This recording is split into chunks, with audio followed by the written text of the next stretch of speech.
just an overview of the Philadelphia experiment. Okay.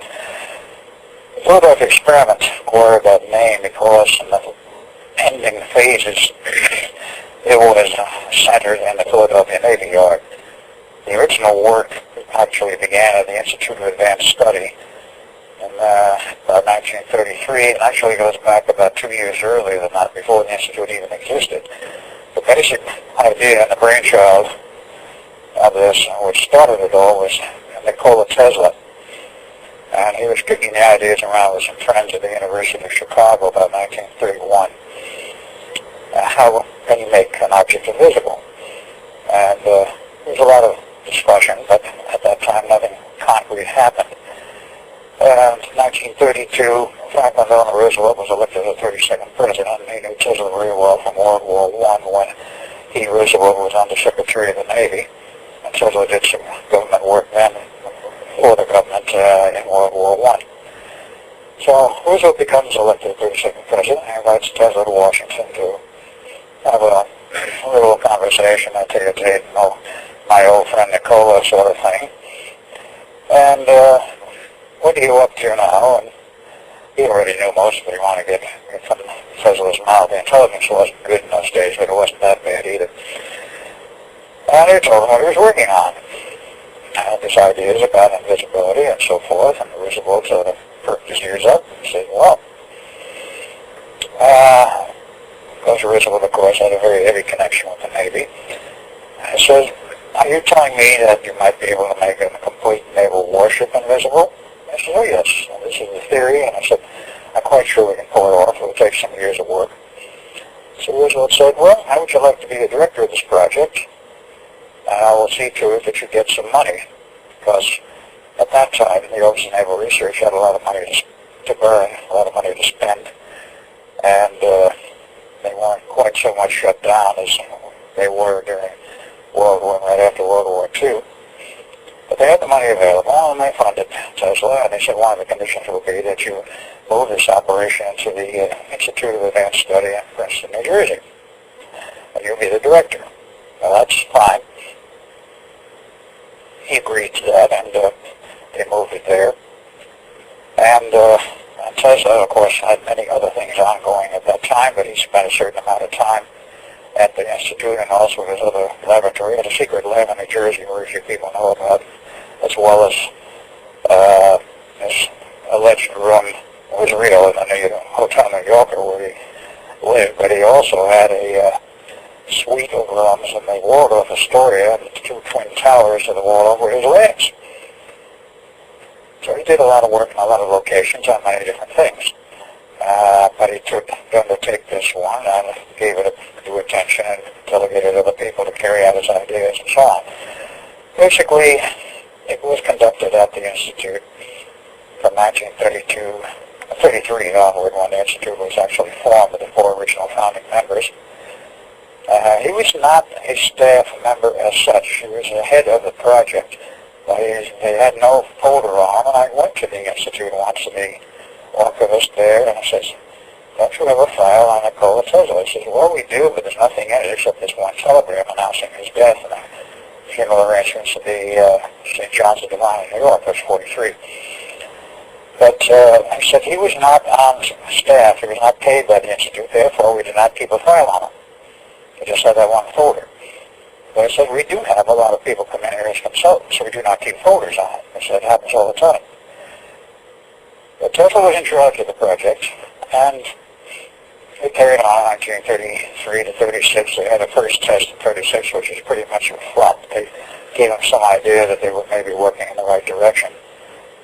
In 1940, they got the first successful test using Tesla's equipment on a small Navy ship. I think it was the Tender, in the Brooklyn Navy Yard in 1940. And it was fully successful. The ship became invisible at dockside. According to reports I have heard of, I have not personally seen them in recent years. I was privy to that stuff once. And it was fully successful, and gave them the idea that, well, now we need to do a full-scale test. So the ship actually completely disappeared from view then? Yes, there was even films recording it. Oh, okay. Okay. And were there any side effects that popped up There later? was no one on board the ship when they did the tests. They were concerned about possible side effects because of the large amounts of RF power being used. Tender wasn't as high as on the destroyer escort, which they used later. And they originally, this is getting out of the story, they also had projected a test on a battleship, and that's when Tesla pulled out. He says the power required for that is so high, he said you'll be killing sailors all over the place, and I won't be part of it. Oh, definitely, definitely. Yeah. So the 1940 test was successful. Then they decided to go for a later test, and this was the battleship test, which was scrubbed. The equipment was fired up, and since Tesla had sabotaged it very neatly, nothing of much consequence happened. They lost some high-powered transmitting tubes and a few other things that conveniently blew up. The field was never established around the ship, battleship, and no one was hurt because there wasn't any full-level radiation of power. So at that point, Tesla bowed out and says, the test is an obvious failure. I'm withdrawing. I have other things I need to do. But you have a good man here who can take it over, Dr. John von Neumann, who was on the project and the Institute from the beginning. And so he can take this over. So von Neumann did. And von Neumann just got the notion he wanted to change the whole system. It was an analog system so far as Tesla was concerned. Von Neumann changed it to a pulse mode. You might call it a digital system. It was pulse mode transmission he wanted to use. He said you get more power in the pulse rather than straight analog. He kept the basic format of frequencies were involved, what they were interacting with, how they were trying to create the field of visibility. In a nutshell, what they were doing was creating a field of invisibility by manipulating space-time and the gravity field, producing what we could best call a electromagnetic gravitic warp around the ship, which would warp light so that light would pass around the ship through this warp field, and all you would see would be what was the back of the ship. Background scenery, background of other ships, of the shoreline, whatever, would be visible. And if that is visible, and you can't get any reflection of energy, radar or otherwise, off of the ship itself, then the ship is invisible. And of course, optically, it was also invisible. You couldn't see it. All you could see this wavering field while it was building up, and then eventually it became completely gone. And so far as the theory was concerned, and so far as the basic test was concerned, the system worked. And they had the first full-blown test actually in July of 43, July 22nd, if I did correctly. And that was aboard a destroyer escort type ship. And it was held in Dawn Harbor. It was not in the Navy Yard itself. All of the work was done in the Navy Yard. Theoretical work continued on at the Institute, but the generation of hardware, ordering of hardware, outfitting the ship took place in the Navy Yard. That's the Philadelphia Navy Yard. And then when the equipment was ready and the ship was ready, they took it down stream about 6 miles, where there was, in those days, far less visibility from the shore of anything they were doing. And it was almost uninhabited then. I'm talking about now. But at that time. And they conducted the, actually, 3 tests down the river. The first one, July 22nd, was fully successful. The ship became invisible. They had a small carrier there with commanders in charge and naval officer in charge of the whole project. And von Neumann and all those other scientists who wanted to witness it directly were on board the carrier deck.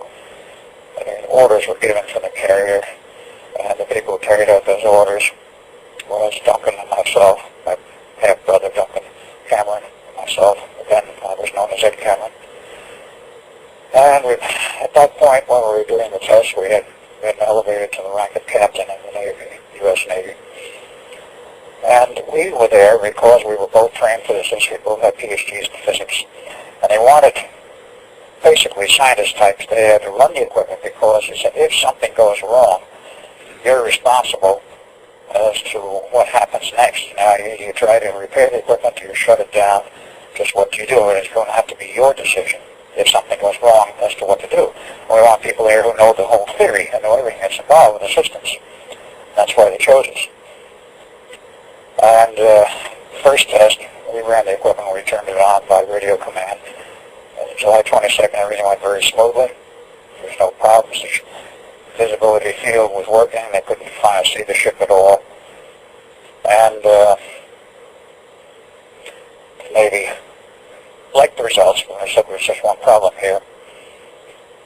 We want invisibility to sight. We do not want radar invisibility. Well, now that I'm sorry, turn that around. We want primarily radar invisibility. We do not want physical invisibility. It required a little bit more power to get full physical optical invisibility. He says we want radar invisibility because that is what we're fighting as the German Navy and their radar systems. But we do not want total invisibility because in a convoy at night we've got to be able to see where the ships are. And you're going to have radio silence. You have to be able to see them optically and be able to signal to them. And so they don't hit each other. Sure, If you had sure. full radar invisibility, they'd be ramming each other in a tightly knit convoy. Well, this test actually did have side effects, though, right? You I'm actually, sorry? well, you know, one of the things when you initially described this interview, I'd heard this for the first time in 1996 when you were speaking on the Art Bell show, Yep. and I guess in a way to show how far things have come since then. When I first heard this, I thought, you know, this technology is so incredible. I have no way to understand how it might work. Yep. And strangely enough, you know, over the years and having done the research that I've been able to do, I can't explain it all, and I don't have all of the details, but I'm finding more and more evidence for every single aspect of the Philadelphia effect that you described. Yes. Yes. You know, the rotating magnetic fields that you described as part of the Eldritch. That's Rotating electromagnetic fields. There's two fields, a magnetic field, and inside of that, the RF or electric field, which was separately generated. They ran at different rates of rotation. There was very specific rates of rotation because we were interacting with the Earth's gravity field. And it required the interaction of three fields, gravity, electric, and magnetic, to warp space-time enough to create the effect of invisibility. You couldn't do it with pure, you can do it under certain circumstances with a pure magnetic field. It has been replicated in the laboratory using very high-powered pulse magnetic fields on a model ship. It will become invisible and slowly come back to visibility, but you can't maintain it very long that way. And of course, if you want a ship to go to sea and maintain these fields whenever they want to turn them on, you have to have complete control over the fields surrounding that ship. And I think Tesla was a man basically who came up with the concept. He came up with so many different ones which were ignored for decades. But he came up with the concept that the electric, magnetic, and gravity fields all interact and interact with a fourth field, which is time. And if you interact with the time, you can produce a time field displacement, shift it slightly without moving and attempting to move the ship through time. But just put a displacement factor in there of the right magnitude, and the ship will drop out of sight. It will not leave physically, it just drops out of sight because you're warping the electromagnetic fields and the light fields connected with it. It works, it did work, but they had a problem they didn't recognize at that time. They partially recognized it. Tesla warned them against it and said, you play around with electromagnetic fields with this power, you don't know what you're going to do with the ship's personnel. Well, that proved, of course, to be the case. The guys who were stationed on deck as direct observers while the fields were operating went insane. Well, at least the Navy said they did. I'm not so sure that they were insane, but they were where they went.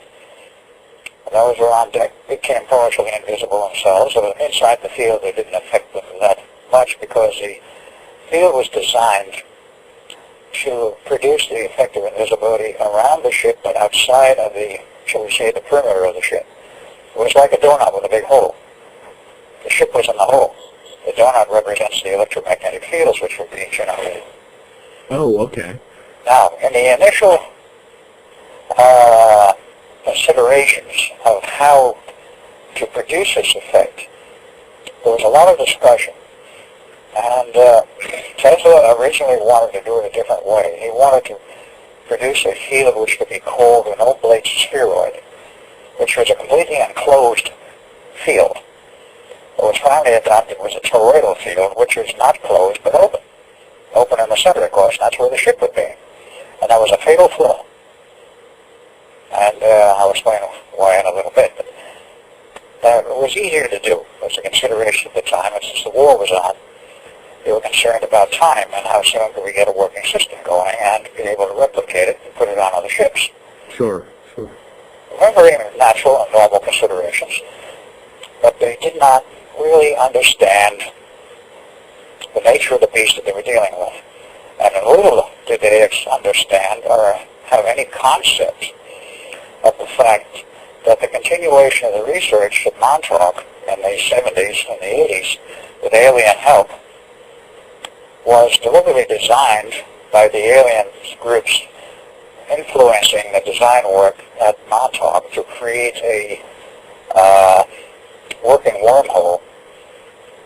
Little did they understand what it was that the aliens were asking for as compensation for their efforts of helping us. They wanted control of the station for, quote, their own agenda, unquote, periodically, which agenda was never explained, of course, to the U.S. government personnel involved. It's the U.S. government, and the military kept a tight surveillance on this project. There were a lot of people in and out of Montauk. There was a permanent staff. There was also the alien groups there who were helping out technologically. And they were telling us what had to be built and how to design it and everything. We had all outside contractors. ITT Corporation was a prime contractor at that time. And they were broken up later because of certain other factors I won't go into. But the basic problem was that with the open donut type of field, you would create the rotating field all right, but you left the hole in the center open where the ship was, and this type of structure was susceptible to being manipulated by another group, other energy fields from another time. We had not the slightest concept of this at that time. But what was happening was in a period of time around 80, 83, they were getting ready for their alien groups, were getting ready for their little ploy, in which, as we found out much later, the final date for our test, which was handed down from the CNO at that time, Chief of Naval Operations, to Dr. Van Neumann, we want the system modified, but you have to finish these tests by 12 August 43 or forget it. Well, whoever gave that order, and then of course it came through the normal Navy channels, knew Van Neumann well enough to know that he would take every last minute up to the last minute of the last day, getting the equipment ready to his satisfaction, and the test had to be put off on the 12th of August, otherwise the whole thing would be canceled. Now, the 12th of August proved to be an extremely critical date. It seems that other research, which is conducted since with the alien groups, knew all about this because they knew far more about Earth's, how should we call it, their electromagnetic fields, the physical setup, the other realities, and the way all of this interacts. They knew that we had no knowledge of the fact that Earth has its own biofields and rhythms. The human body has 3 biofields and a set of rhythms, which of course are well known. The human element aspect was known, but the fact that the body of Earth, which in a certain sense has a certain life, creates its own biorhythms and its own fields. There's 4 biorhythms that interact. And I passed this information on to, to Preston Nichols after this project was done. I met Preston again back in 1993. We spent a lot of time together discussing the whole business, the potential interactions here. And I said, look, for my information, Earth has 4 biofields, and they interact once every 20 years for about half a day where they peak out. They're additive. That happens to be on the 12th of August, 1943, 63, 83, 2003, whatever. Every 20 years, plus or minus half a day, with corrections to the Julian calendar, which is now absolutely accurate. But the Earth is susceptible, and the fields are susceptible, of those states to manipulation. Now, guess who knows this whole answer? That was the alien groups running and interconnected with Montauk. Now, Montauk was not run by aliens, it was run by humans. But the interlocking information, the interlocking directives, the interlocking engineering to Jack Pruitt, who was the station master, and others above him, they were willing to allow the aliens their own agenda periodically, and it turned out that one of the dates they wanted the agenda to be operative was on 12 August 1983. And the station was normally only used 2 or 3 times a week for a couple of hours, and all the power involved there was enormous, so they didn't turn it on very often. They already had all the animals flee off of eastern Long Island, and had all kinds of strange weather phenomena. They're dealing with 500 megawatts and up of transmission, enormous amounts of power. But they had the station online, operational for a couple of days prior to the 12th of August, which was a most unusual maneuver, because they wanted it, so it was done. And we, meaning the humans at that time, had not the slightest cognition of what it was they were doing. And what they were doing, as we found out in the 90s by going back and mentally examining all of the evidence and looking in terms of what we knew of the actual operations of the station out of the Philadelphia experiment, what they were doing was producing a lockup between the two systems. The lockup would span the 40-year time span, 12 August 43 to 12 August 83, with a possible node point 20 years in between, which didn't count in this case. But they were producing a huge rift in space-time, and it was done very deliberately by the aliens for their own benefit. Their benefit meaning that they wanted a large fleet of ships to come through into our reality from elsewhere, which was not aimed at us. They were merely using us as a way station to get their ships and fleet through to continue a war with somebody else. I don't even know who it was. I don't know if anybody knew who it was. But there was a factor that two systems locking up produced the effect whereby in the 12 August test, yes, it produced invisibility, but then suddenly everything went haywire and the ship disappeared into space-time and turned up in you could call it an alternate reality. It was a condition where it was lost in hyperspace, which of course mathematically is a term outlining a mathematical symbology, a mathematical concept of a strange state of space-time which does not normally exist, which can only be described in mathematical terms. But it is creatable, and what happened is it created it artificially. The Eldridge literally left its location in the bay where it was being tested, became invisible, then blinked out altogether and disappeared, and the water line disappeared, and the ship was gone. Everybody knew the ship was gone. They couldn't communicate with it, nothing. It was gone for approximately 4 hours of time in a Navy yard or in a downriver.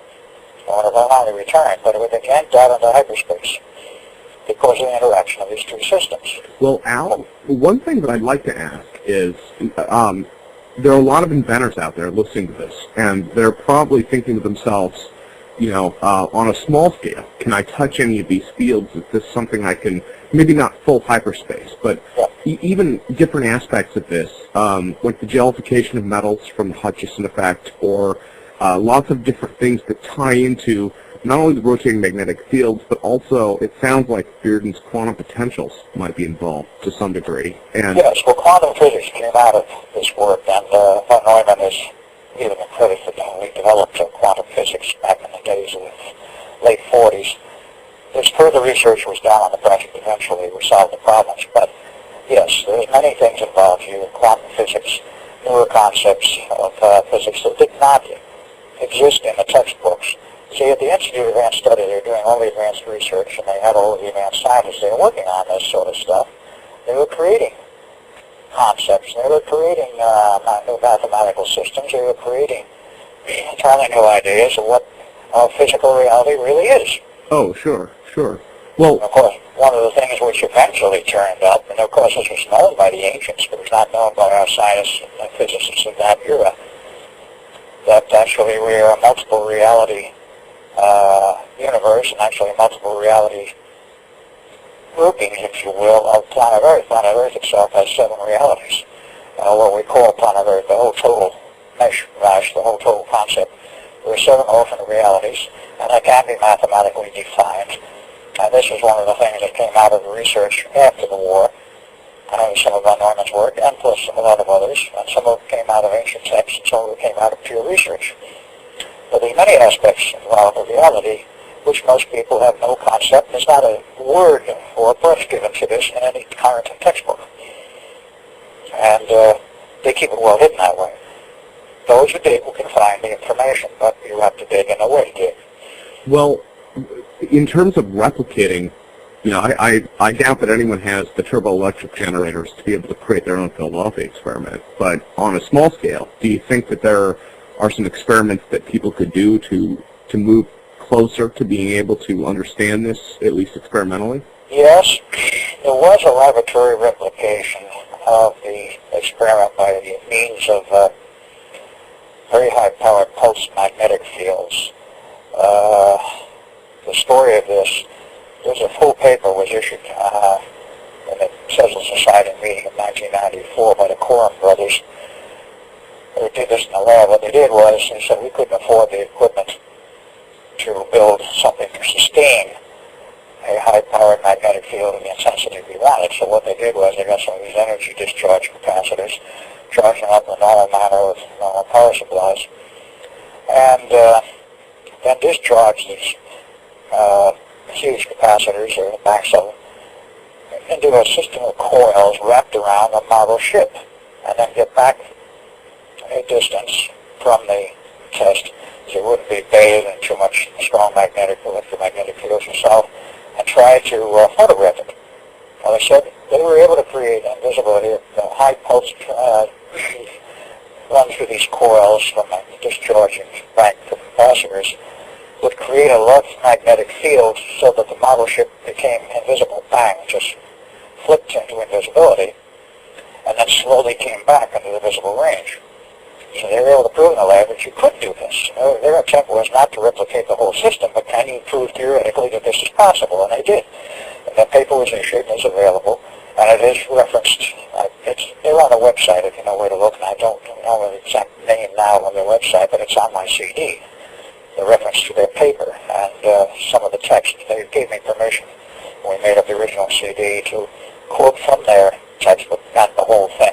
It's just we want to sell copies of this ourselves. So, but it is referenced in the CD, the work that the Coram brothers did. They did it at the Patel Memorial at the time when they did this. It was in, I believe, the 70s, or maybe it was the early 80s. It's in the paper, the exact date and the time procedures. But they proved in the lab that you could do this with a very high-powered pulse magnetic field. Oh, I've heard that they also did some research into lifters and anti-gravity for NASA also. He said, I believe Kentucky is working with a computer research group, and he says this part of his work from the past he doesn't talk much about there at this institute he's working at, because he says it's not accepted science there. It's still not accepted science in terms of the textbook, and he has to keep the textbook attitude and to continue his work that he's doing. He's working with computer systems, advanced computer systems. What he's doing, I have no idea, but that was what he told me. Oh, sure. And, but he says the paper is still published and is available on the website, but he did not make any real mention of what further work he may have done. I've been out of touch with him about 5 years. Well, do you know what it was about the coils? It's interesting to hear that they could actually create invisibility. I was surprised that the effect would even work to that degree, but they could create the invisibility just using a pulsed coil apparatus. Do you know if there was a special configuration of the coils? Or? I do not know. He said there were wrapped coils around the model ship. Now, he gave me no further description of that. So I have no further information whether it's a special form of the coil or a special number of turns or just random. I don't know. I would doubt that it was random. They must have had some basis for selecting a particular design probably is related to ampere turns and how many turns you produce, how much magnetic field, and so forth. And that's all calculable by normal electrical science.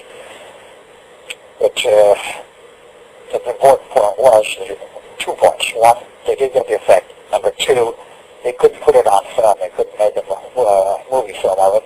They said the fields are so powerful they wiped out the emotion. Oh, okay. In the film. I think they also tried, I know somebody else tried with a tape recorder or a magnetic recording system of some kind that wiped that out too. More likely would wipe out the magnetic before the optical system, but I know from other people who tried to do the same thing, they wiped out everything. You had to get far enough back, which means you'd have to use a telephoto lens and get maybe a quarter of a mile back if you're out in the open, or in a large lab building, you have to be far enough back so the magnetic fields would not create a massive interference. Sure. Because they were pulsing enormous amounts of power, and the pulsed magnetic field was overriding the normal field by many times, probably hundreds of times in field's intensity, and affects things in a way you don't normally understand. Some research in the last 5 years has shown that very high-powered pulsed magnetic fields or electromagnetic fields have reactions in areas which were never suspected. You can produce time modulation effects, you can produce all kinds of other effects, because you start dropping out of the domain or expanding out of the domain that you are working in and overriding into other domains. And if you consider the fact that we have, shall we say, a nested reality of 7 parallel realities, we don't know what we're doing to them.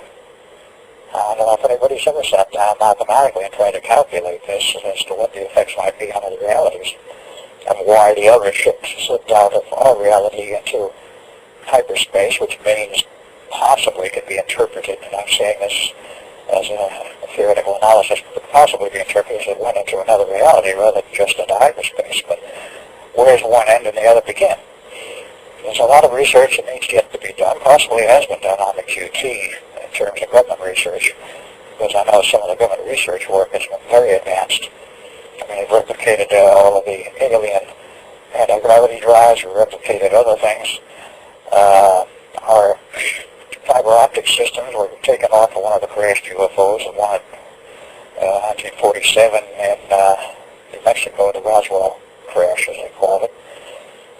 A lot of things were taken off of that craft, and of course the government denies it. The man who published on this wrote a book on the subject, broke all of his agreements on security, gave an open lecture in 1997 in Roswell, New Mexico. I met him there, and he says, I've broken all of my security agreements. I'm telling you this, he says, I think that the public has a right to know. See, the stuff we took off that craft was my job to put this into the mainstream of industrial technology and get it in a way where they would never know where it came from. But at the same time, they would have access to it and for further development, which is what has happened. Well, the transistor might possibly be an example where it just kind of showed up at Bell Labs around 47, if I remember correctly. But prior to that, there was T. Henry Morey out of Salt Lake City that had a amorphous type transistor using a variety of gallium arsenide, I believe. He had some very high frequency transistors working back in the 20s. He took out a patent for a transistor radio in 1929, which tried to, Knox refused to accept it because the device, quote, had no heaters, unquote. In other words, they were used to vacuum tubes and could not accept the concept of an amplifying crystalline device. Oh, sure. Of course, it's not one at all. I mean, what are all our computers? They're all the same basic technology. But at that time, it was a completely unknown technology, and the patent office wouldn't accept it. Well, I'm sorry. You never got good credit for it, but it has been published. I've seen the published data on it, and there was a book which T. Henry Morey used to circulate himself on the transistor, and the old transistor radio, which didn't even need a battery to run. I don't know how it worked, but it was a very strange device. And then he developed higher powered devices in which he was extracting energy from the atmosphere. Well, that's what he said, but he was extracting energy from something, which he understood. And he'd go out in the desert with a van and turn on his equipment. He could develop between 25 and 50 kilowatts of power from an antenna picking up who knows what. He knew, but he never made it very explicit as to what it was he was picking up or how the system really worked, because his amplifying tubes that he was using, which had a strange internal structure, were built in Germany because you couldn't get them built here in the U.S. and expect to maintain secrecy. And his one working system was eventually destroyed, and his son took over, and after Henry died, his son was trying to get the system reinvented, if you will, replicated, and went around for years. I heard one of his lectures, and he said, we can replicate the whole system, around $50,000 or some such figure, but nobody apparently bid on it. And we don't know how much interference came from where, whether it was government interference, or it was interference from perhaps his own church connections, or who it was. But they were out to get him, and they finally did. Well, he was shot in his lab. In addition to Morey, though, one of the things that I found out, in fact, this just happened, and it'd be interesting to hear your opinion on it. I interviewed a gentleman named Ted Gagnon a few weeks ago. What was his name? Oh, his name is Ted Gagnon. I've not heard of him. He works with quantum potential envelopes, and it was a big learning experience for me. And I've heard of these for years with relation to Tom Bearden's writings, but I've never understood what Bearden was talking about. And Gagnon actually, he's actually been building devices. He's I'm sorry? His name is Gagnon? Yeah, Gagnon. I believe it's Gagnon. And I've heard of it somewhere. Yeah, I was surprised that he came out of kind of the alternative medical community, working with devices for health and wellness, but the principles that he's developed, the theory behind it, actually lets him manipulate matter in a very unique way. And he felt that if you scaled up this device, which worked on essentially it's combining maybe 10 to 20 frequencies in combination with each other, some of them harmonic, some of them possibly not. Apparently each atom or each element has different sets of frequencies associated with it, and by using these frequencies, he felt that on a large scale, with enough power, you could replicate the Hutchison effect. And as you know, the Hutchison effect has many of the same effects that the Philadelphia experiment had. He got it by accident, and any sort of random combination of things which happened to just fall in the right place. And Hutchinson did record it, and it's well known in those circles that I've examined his work. But trying to replicate it on a controllable basis has been the goal of quite a few for some years. Fully controllable, I don't know if they've ever achieved. Yeah, that's something that I've wondered about also, and the breakthrough for Gagnon's research, I guess, is that he has a theoretical model to predict these frequencies, and I don't fully understand it, but hopefully that might give us an element of control over many of the effects that we're seeing. Is it perhaps tied into the atomic chart, the atomic table, in the sense that there are frequencies which could probably be enumerated by atomic number and a certain structure and so forth? I understand what he's trying to say or do, but I don't know if anybody's really gotten a good handle on it. Sure. I think it is something along those lines, and not only that, but also it may involve valence electrons, just changing the orbitals, and that way changing the footprint, of each atom, so that the idea being now, at least as a rough guess, that you could take an element like aluminum, with an I-beam like Hutchison had, and for a very brief period of time while these fields are running, this aluminum I-beam might behave as if it was mercury and melt and flow all over the place. And when it leaves the perimeter of the field, or when the field is turned off, it would re-solidify in its new shape, with the added difference of not only is it physically changed, but its molecular structure would be frozen in kind of a quasi-state. The other thing he'd mentioned that was surprising to me was he felt like well, one of the aspects was there's constructive and destructive combinations of fields, so that you could actually take aluminum and make it stronger. And I guess that same principle works very generally in the health aspects of this. Yeah, there's many things in terms of health and the human body which we don't understand, whether it be medics or whether it be alternative healing people.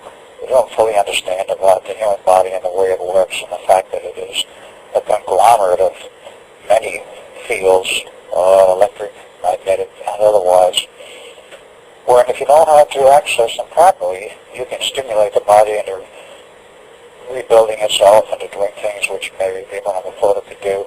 And in terms of the healing arts, yes, very definitely. The human body is, theoretically speaking, is capable of healing itself of anything. I'm saying theoretically. In terms of the design structure of the body, it was designed to withstand practically anything and rebuild itself, heal itself, unless it was something that outright destroyed the whole body in very short order, which would be completely destructive.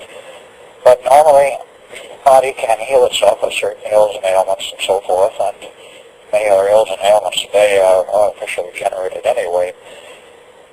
But yeah, if we understood more, and apparently some few people have found understanding, of how the body works and all of the electromagnetic and other frequencies that are involved and the resonances and so on, we could probably do a job of healing the body quite rapidly rather than taking months or years, but nevertheless heal it.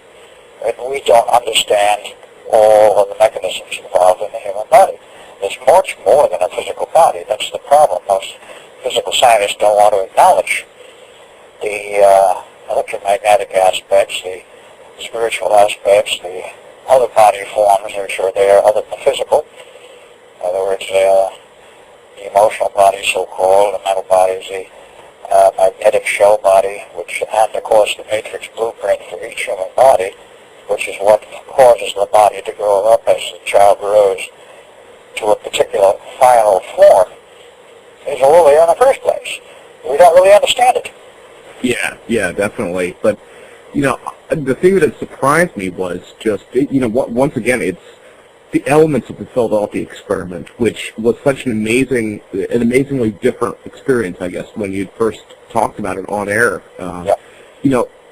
These components of it are becoming more and more part of conventional science. For instance, they have now, within standard quantum mechanics theory, they've now teleported, I think it was an atom, across a lab. Yes, I've heard of that. Yeah, so, I mean, these things that were, once upon a time, it was people looking at this going, well, it's a nice story, but it's almost a fairy tale, and we're able to look back at this now, and, it's 2004, it's not that much. It's not a fairy tale anymore. Yeah, and it is. It's reality. This is a reality, and we have teleportation, not full objects yet, but the idea is there for it. Well, we do have full object teleportation, but it's in the restricted formats. MONTAUK created a wormhole tunnel which would transmit an object, a person, a truck, whatever you wanted, to wherever there was another. Well, actually, in terms of MONTAUK, you didn't have to have another Stargate. It wasn't a Stargate operation. Transferred across the universe as long as you had the coordinates and knew where you were going to set up the field which would recreate the object when it got to the other end. And then turn the phasing around so that you can bring the thing or the person back. The Stargates, I don't know how many of your listeners are into the Stargate phenomenon. If you go back to the original movie Stargate, that is absolutely correct. 100% correct. Stargates do exist, our government has them. I can't give you any further information on that, but they have used them. And at one time, they were apparently fairly common on Earth, and they're still used elsewhere. Well, I can't go into more than that. If I just to interject something I'd read actually, and I've always found this interesting. And again, it was theory, and it almost seemed like a fairy tale until they started working with paired electron spins, and they had found this is actually quantum computer encryption. They're going to be using this for encryption schemes. They trust it that much, and it's well within standard quantum physics. The idea is that you have two particles with the same spin, preferably electrons, because it's less interference from mass and other factors. And apparently, when these two particles are created in a unique way, I guess, the spins are paired. And what they found is that by taking one and changing it, that change is instantly applied to the other. And I don't fully understand it, but the thing that was unique about that is, in the test they've done with this, the change is instantaneous, and it seems to not be affected by time in any way. So that you could take one of these particles and move it to a distant alien planet, and if you change the other on Earth, you would instantly change the one on the other planet. So, it allows, in one sense, faster-than-light communications, but it also really... Well, faster-than-light, right there, the faster-than-light communications were originally postulated and developed by Tesla, and Bell perfected the system over 20 years ago. For the so-called longitudinal wave of Tesla, I have a videotape going into all of this and showing in the lab how it works.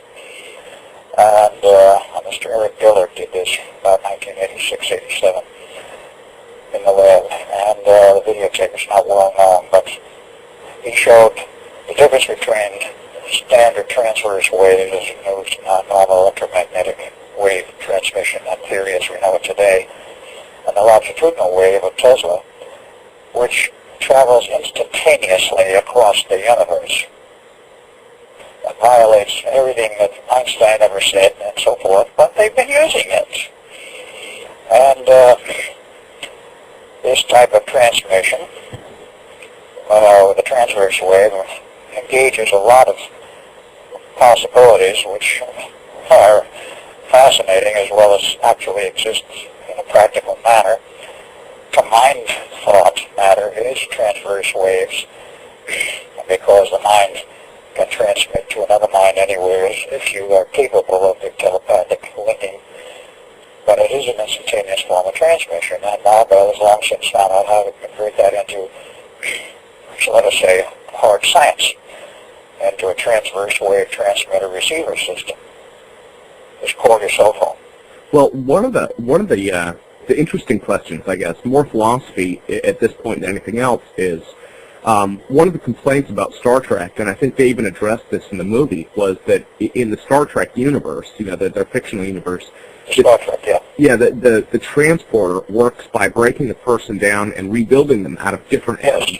Yeah, that was the theory in the Star Trek, yes. Yeah, and one of the things with wormholes that would be different is a wormhole should actually be transmitting the actual atoms, as opposed to... That is true. That is correct. And in Star Trek, they never really addressed the fact that in a very real sense, they were, every time the transporter fired, they were killing someone and... putting them back together. Yeah, and putting them back together somewhere else. But the actual materials the person was composed of disappeared, presumably into they probably had a storage compartment filled with lead or something that, people turned into. Yeah, that's true. The Star Trek concept was an interesting concept and theory, but it's not the way it works. The true Stargate system, or the Montauk type of operation, there is no breaking down and reconstruction. The object, energy field, whatever it is transmitted whole of itself as it is, and the only thing that can go wrong is if your transmission system, whether it's a Stargate or whether it's a wormhole or whatever you want to call it, if that thing broke down before the object got to the other end, yes, it could be dissipated into infinite space and would never show up. But as long as the transmission medium remains intact, that object will come out at the other end completely intact the way it was. And the Stargate movie showed that rather correctly. A lot of people dispute this because of Stargates, but all I will say is I have knowledge of what has happened in terms of the recapture Stargates in their current use, and the fact that they have been used and they can be used quite literally. As long as you have the coordinates, you can use it across the universe. There's no limitation. You know, one of the differences, at least as a comparison, you know, and keeping in mind that even nanotechnology, you know, using a large computer with nanoscale manipulators could do the Star Trek transporter probably in the next 100 to 200 years. So I think that the technology is coming one way or another, but it's interesting that the Star Trek style or the nanotech style transporter is almost like a picture where it takes a snapshot of what something looks like and reassembles it, whereas the wormhole-based approach would almost be closer to a hologram where it's capturing the wavefront, and that wavefront would be kind of the quantum coherence or the quantum potential for the entire organism, you know, including their thoughts and whatever electrical activity was going on in the mind, and if it goes with people, their soul, and it would take the entire thing and move it, as opposed to just a, you know, kind of a cheap snapshot. Sure. But one of the things in the Stargate type system, or any wormhole type system, you got to transport not only the body, but all the subtle fields and energies, the soul, if you want to put it that way, of that person along with it. You can't leave part of it behind.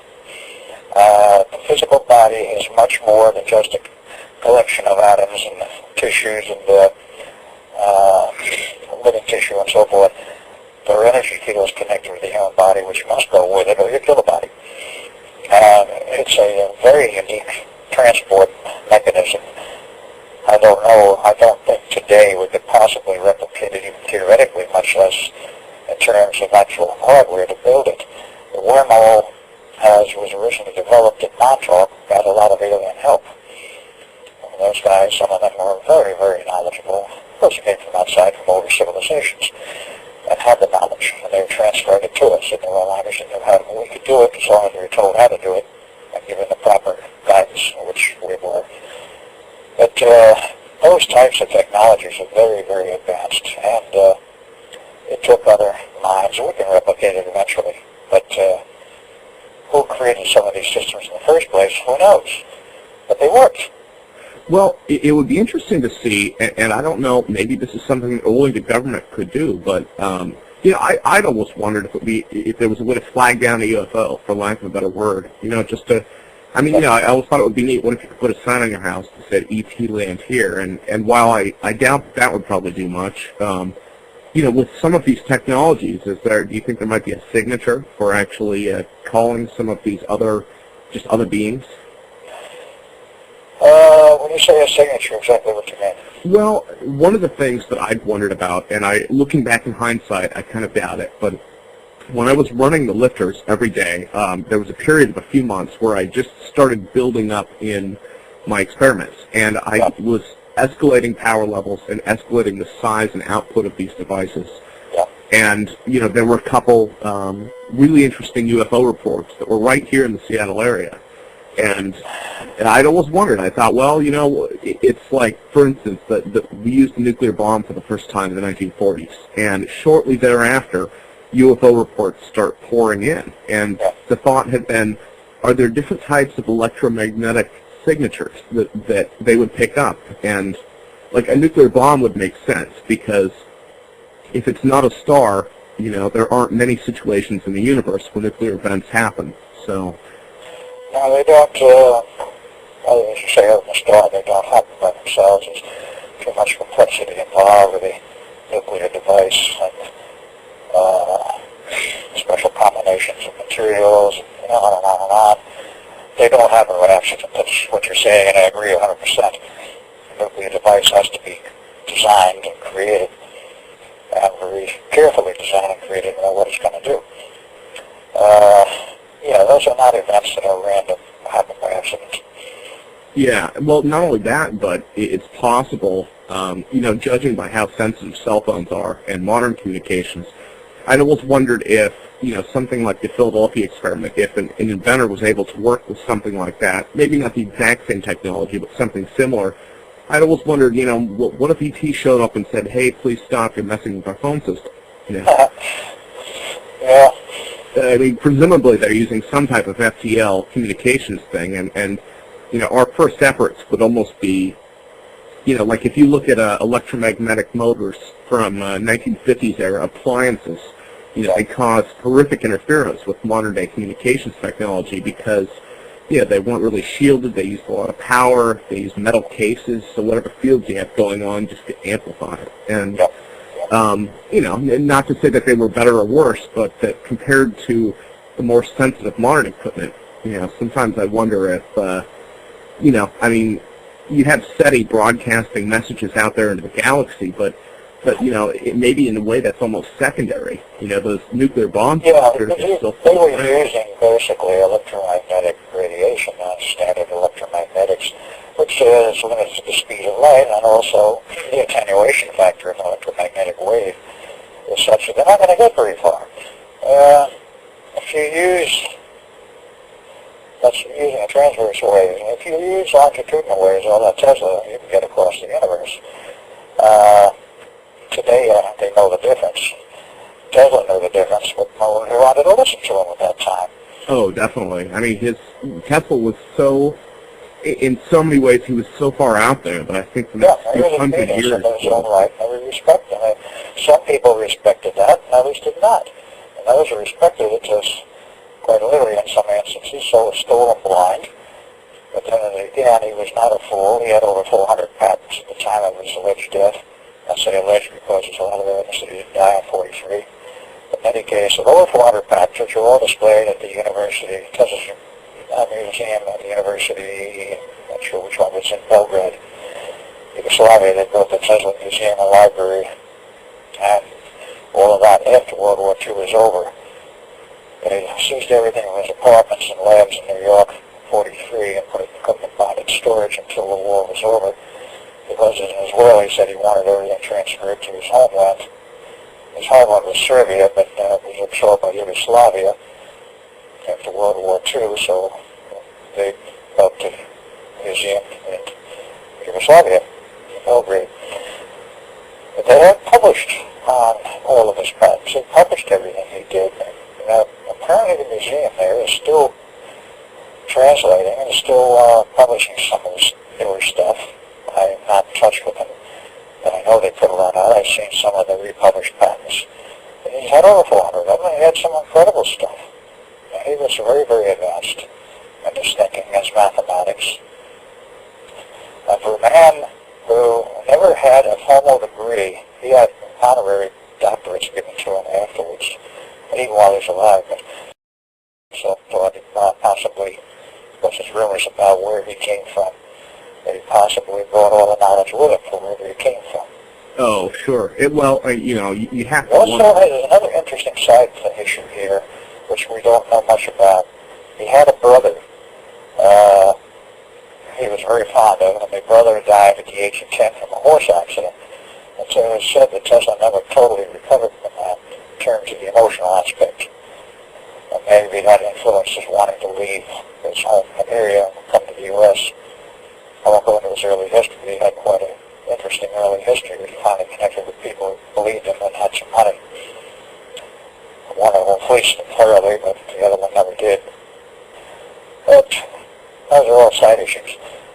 Where did Tesla get his knowledge? Nobody knows, except Mr. Tesla, wherever he is now. Yeah, and it was, he had a completely unique view, and even with the knowledge that we have now, you know, looking back, it's how would someone find that information? It's quite remarkable.